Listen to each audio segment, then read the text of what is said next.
Hi, I'm Ricky, and this is going to be an overview of my Hampden County Courthouse Calamity retrospective that I'm going to do.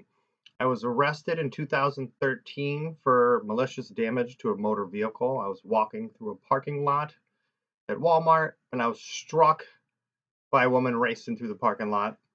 When she stopped on my foot. In my attempt to free myself, I shattered the rear window. I slipped. Police came and arrested me, denied me medical attention. Since I was only focused on the police, I didn't really pay any attention to this charge of malicious damage to a motor vehicle. The Assistant District Attorney, Catherine Johnston, who you'll see a lot through these stories, made me feel like I had nothing to worry about. So I'm going to start here after I've been found guilty of this charge. I was boggled my mind how it could have even happened, and they never offered me a plea. Here, you're going to see they wanted me to have a mental health evaluation. Magically, I was suffering from hyperthyroidism. I might have sounded like an ass, which you're going to see I did sound like an ass. And I was suffering from my genetic skeletal muscle disorder, which I didn't know. So I was suffering both mentally and physically this entire time. A horrible time for me. We're going to see down here, this is where things I believe go wrong for the ADA. But we'll see. I make some accusations of people, and it doesn't really matter if they're true or not because this is the past and there's nothing I can do about it. I'm on permanent disability now, and whether this comes off my record doesn't matter. I'm still going to be disabled, and my issues are not going to get better. But the ADA here mentions that she doesn't have the invoice, that the woman doesn't know what the price is. It doesn't make any sense. Like, you just found me guilty of malicious damage to a motor vehicle. Shouldn't you know the price? But it turns out that malicious damage to a motor vehicle felony charge in Massachusetts can be anything up to like $1.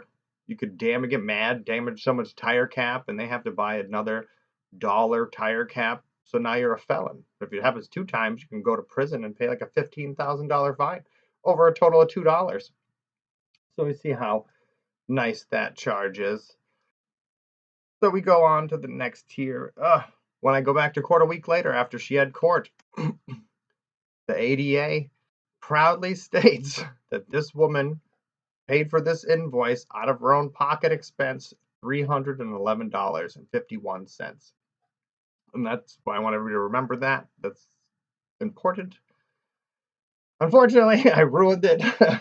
As you can see, I'm going to find out this bill was never paid, even though she said it was paid for out of pocket. ADA told it to the judge, Judge William P. Hadley, who you're going to see here. I asked for the name of her insurance company. I was in an accident. Usually you exchange insurance information, but Judge Hadley personally says, okay, well, I really can't help you with that. I mean that you have if, with regard to the identity of the person, the vehicle, shouldn't you just give me the name of the insurance? That's not an admission of guilt. The insurance company is going to investigate this. Even if you said she was guilty, they don't care. They might find her not guilty. But magically, maybe Judge Hadley couldn't give me her insurance information because she didn't have insurance at the time. It was canceled a month before our accident. How ridiculous is that? I was hit on January 16th, 2013, and her insurance was canceled December 17th, 2012. So a month. But Judge Hadley, he did get a copy of this, doesn't seem to find that important.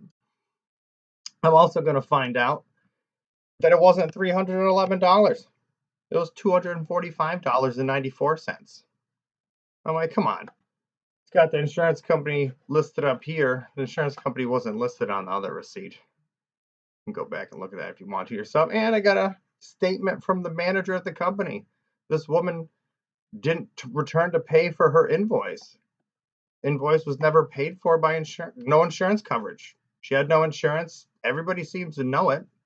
She never paid for the bill, but the ADA clearly said she paid for it out of her own pocket.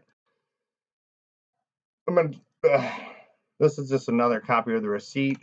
Somebody's signature down here. There's no price at this moment. Show you that in a second because it's right here. Coverage not yet verified for the window. Somebody signed it and picked up the car, but their insurance had not yet been verified, so they drove off as fast as they can so they wouldn't have to pay for it. Now, I accused Springfield police officers because I was told, and I'll show you the backup evidence, that information was deleted off the bottom of our police report. Let's get a top so you can see that. But it should have had her registration information, her insurance information, also the sticker information, which I didn't know that either. But I'll show you that. She didn't have insurance. Her registration was suspended, and she had a rejection sticker for safety, which we can discover. Now, I went to the Springfield Police Department Complaint Bureau on Maple Street, signing medical releases, and I'm going to show you how they tampered with evidence and left information out of that report. But when they gave me this R5, which the Springfield officers used to create their police report, there's a sticker number here. It says inspection result, but the result is missing.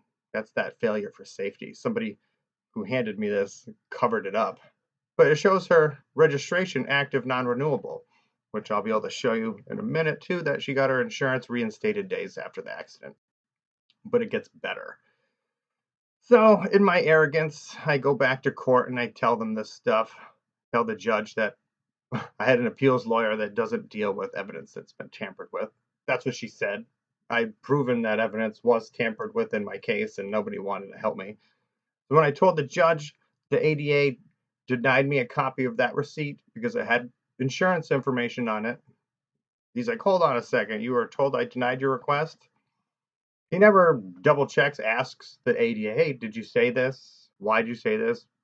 Why haven't you given him any of the information? I move on. I tell him about how I contacted the registry and this girl was driving out insurance and with a suspended registration for a month. At this moment, I didn't know about the sticker for safety because it was wiped off the paper I had that I presented to him. I complained some more. You'll find when I go through this case, more just tampered nonsense. But how I found the receipt and why I even bothered going to the window place is because Judge Hadley's comment. Well, that's whether someone paid for that damage. So Judge Hadley already wouldn't give me the name of her insurance company, and now he makes a comment about, oh, well, did somebody pay for this? And this was on February 28th, 2014. I'm going to find that receipt. I get a copy of it June 13th, I believe. We'll go back and look. It doesn't matter. But anyway, it was over a year after the ADA presented it to the court, and it was months after Judge Hadley made this comment. Nobody went back to pay for the window just in case I went back. They're just like, they're so arrogant. They just like, nah, we're just not going to pay for nothing. Who cares? I wrote a statement. Ugh, I had it notarized. I'm going to find out that the ADA, someone in the district attorney's office tampered with it. They cut off 3 pages and electronically forged my signature. Ugh, man, that just drove me nuts. Turns out this is how I could find out for sure it was a rejection sticker for safety. I never saw this picture. I didn't know they had these until the day of the trial. And I'm sure my eyes and body were feeling like crap day of the trial, so I wouldn't have noticed that nice red sticker there for safety. They're letting this woman drive around. It's ridiculous. So I ended up talking to the Registry of Motor Vehicles. They provided me. We can watch these numbers. That's the sticker number that shows the failed. But also her insurance was revoked 8/16/13. And this was printed out 5/29/2014. So it's like a year later. And I'll get to this. It's even more important. These are the dates that this woman hasn't had insurance. She got her vehicle. She insured it September 2011. December 20th, 2011, her insurance was canceled. Christmas time, buying presents for the kids. Can't fault somebody for that.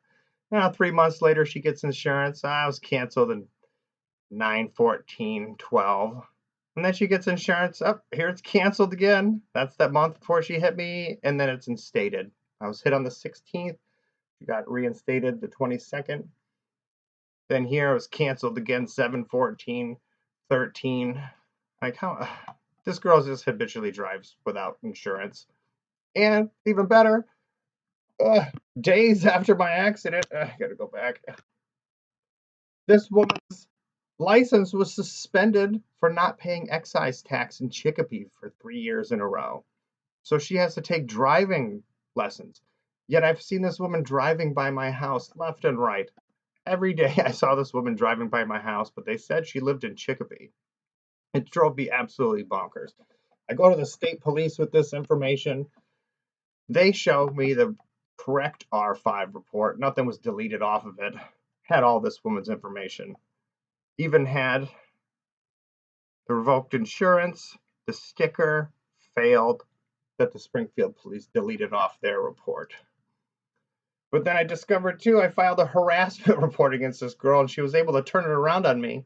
The receipts that were for the window, when I paid for the window and she cast a check, that this is her signature on the bottom. Like, who acquired these and drove off with her car that morning? I don't know.